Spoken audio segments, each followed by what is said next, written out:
Viral, jalan politik Anies Baswedan dan Ganjar Pranowo pasca Pilpres 2024.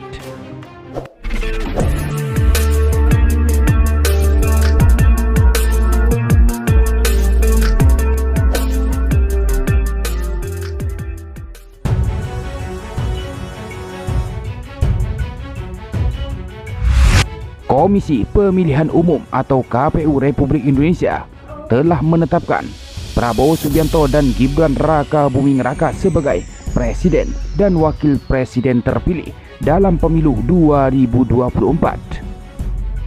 Penetapan ini menandakan berakhirnya kontestasi politik Pilpres 2024 yang sekaligus memastikan keberlangsungan transisi kepemimpinan demokratik di negeri ini, setidaknya dalam konteks demokrasi prosedural. Menangnya Prabowo Gibran dalam sekali putaran menyingkirkan dua pasangan capres-cawapres yang menjadi rivalnya, yaitu Anies Baswedan, Muhaimin Iskandar, dan Ganjar Pranowo Mahfud MD. Bagi Prabowo Gibran, pelantikan tinggal menunggu waktu. Sementara bagi Anies dan Ganjar, kursi kepresidenan harus diperjuangkan kembali melalui Pilpres pada 5 tahun mendatang. Itu pun dengan catatan tetap relevan dalam politik selama 5 tahun mendatang. Bagi tokoh politik tanpa jabatan publik dan partai politik yang berada dalam genggamannya, menjadi tetap relevan dalam politik merupakan perkara sulit. Apalagi setelah mengalami kekalahan politik. Apakah Anies dan Ganjar akan tetap relevan dalam politik 5 tahun mendatang, sehingga masih menjadi magnet elit dan elektoral untuk bertarung kembali pada kontestasi Pilpres 2029 mendatang? Ini semua bergantung pada jalan politik Anies dan Ganjar pasca Pilpres 2024. Karenanya, jalan politik yang akan ditempuh harus tepat. Jika tidak, Pilpres 2024 akan menjadi pertarungan politik skala nasional terakhir bagi keduanya. Jalan ini memang jalan hidup yang menyerempet bahaya. Jalan Viver Prikoloso. Jalan politik Anies dan Pilgub DKI Jakarta. Jalan politik Anies masih terbuka lebar apabila kemungkinan untuk bergabung dalam koalisi Prabowo Gibran sangat kecil peluangnya, mengingat relasi politik yang kurang baik antara Anies dengan Jokowi dan Prabowo. Maka bertarung kembali dalam perebutan kursi Gubernur DKI Jakarta merupakan pilihan yang sangat rasional secara politik. Anies baru menjabat 1 periode sebagai Gubernur DKI Jakarta. Modal elektoral Anies sudah lebih dari cukup.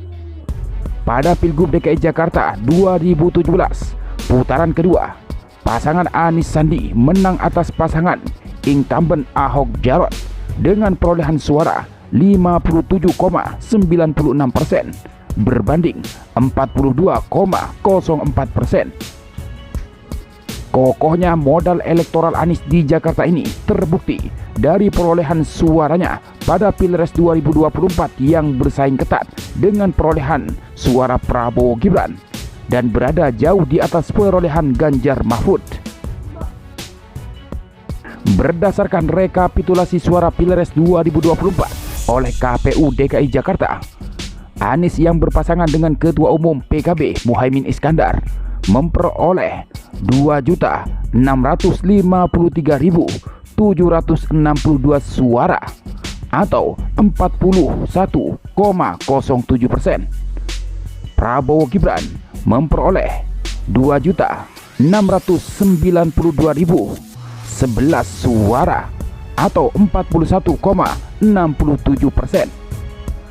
Sementara Ganjar Mahfud memperoleh 1.115.138 suara atau 17,26%. Dengan kata lain, Anies Muhaimin hanya kalah tipis di Jakarta dengan Prabowo Gibran. Dua kontestasi politik elektoral tersebut merupakan modal elektoral yang besar dan kokoh bagi Anies, yang akan menjadi daya tarik tersendiri bagi partai politik. Bahkan Partai Nasdem yang menjadi partai politik pengusungnya dalam Pilpres 2024 memberikan sinyal dukungan kepada Anies untuk maju kembali. Melalui ketua DPP-nya, Willy Aditya, Anies dikategorikan sebagai top priority yang akan diusung oleh Nasdem dalam perhelatan Pilgub DKI Jakarta. Dalam Pileg 2024, Nasdem memperoleh 11 kursi di DPRD DKI Jakarta. Jumlah ini belum mencukupi persyaratan untuk mengusung pasangan calon. Butuh tambahan minimal 11 kursi agar mencapai angka 20% dari total kursi DPRD DKI Jakarta yang berjumlah 106 kursi. Sebagaimana termaktub dalam Undang-Undang Nomor 16 Tahun 2016 tentang pemilihan gubernur, bupati, dan wali kota. Meskipun demikian, kuatnya magnet elektoral Anies serta peluang kemenangan yang besar akan mampu menarik partai politik lainnya untuk membangun koalisi.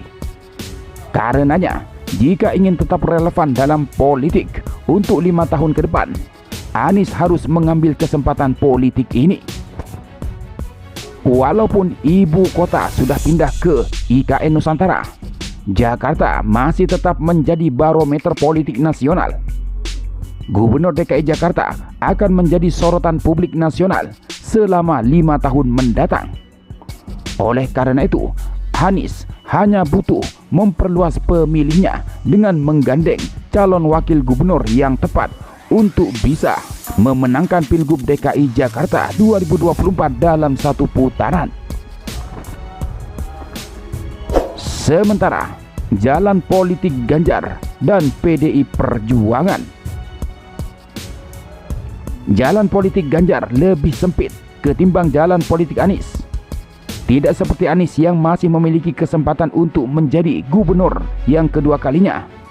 Opsi gubernur sudah tertutup bagi Ganjar karena ia telah menjabat gubernur Jawa Tengah selama 2 periode.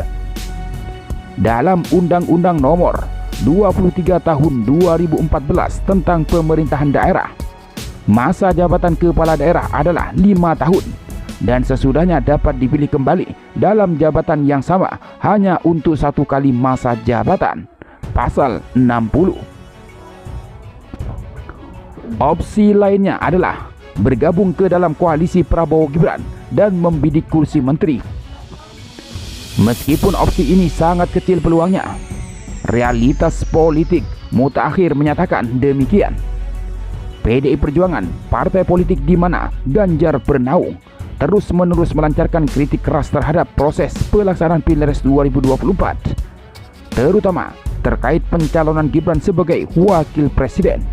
Cawi-cawi Presiden Jokowi dalam memenangkan pasangan Prabowo Gibran dan politisasi bansos.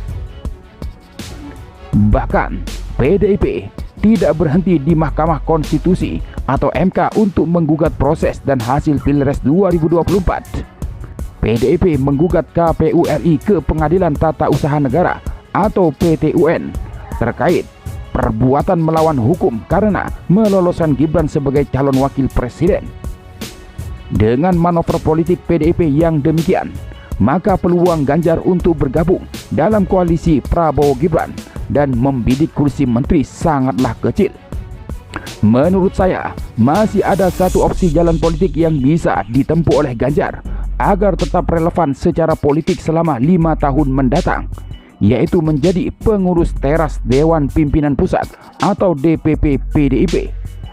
Sebagai pengurus di tingkat nasional, Ganjar bisa tampil ke publik untuk menyoroti berbagai kebijakan pemerintah sekaligus melakukan safari politik ke pelbagai polisi negara untuk membangun basis politiknya.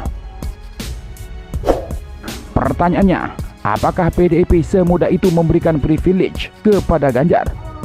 Jawabannya tidak. Selain perihal Ganjar yang belum pernah mengemban amanah di struktur partai, ada faksi Puan Maharani di PDIP yang akan menjadi political barrier bagi Ganjar. Dalam Pilpres 2024 ini, faksi Puan setengah hati mendukung Ganjar Mahfud. Sementara di belakang Ganjar ada faksi Prananda Prabowo yang mendukungnya. Baik Puan maupun Prananda adalah sama-sama terah Soekarno dan berebut suksesi Ketua Umum PDIP. Oleh karena itu, ketepatan dalam memilih jalan politik ditambah dengan kecakapan politik Ganjar akan menentukan apakah ia akan tetap relevan secara politik dalam 5 tahun mendatang, sehingga bisa bertarung politik kembali dalam Pilpres 2029. Demikian juga dengan Anies. Kesempatan dalam Pilgub DKI Jakarta 2024 dan memenangkannya akan membuka jalan politik Anies menuju arena Pilpres 2029. Kita sedang menunggu langkah politik kedua tokoh politik tersebut. Apakah tahun 2024 menjadi pertarungan politik terakhir di tingkat nasional bagi keduanya? Ataukah masih ada tahun-tahun mendatang? Ditulis oleh Mulvin Zainuri, Direktur Eksekutif The Strategic Lab, mahasiswa Magister Ilmu Politik Universitas Indonesia.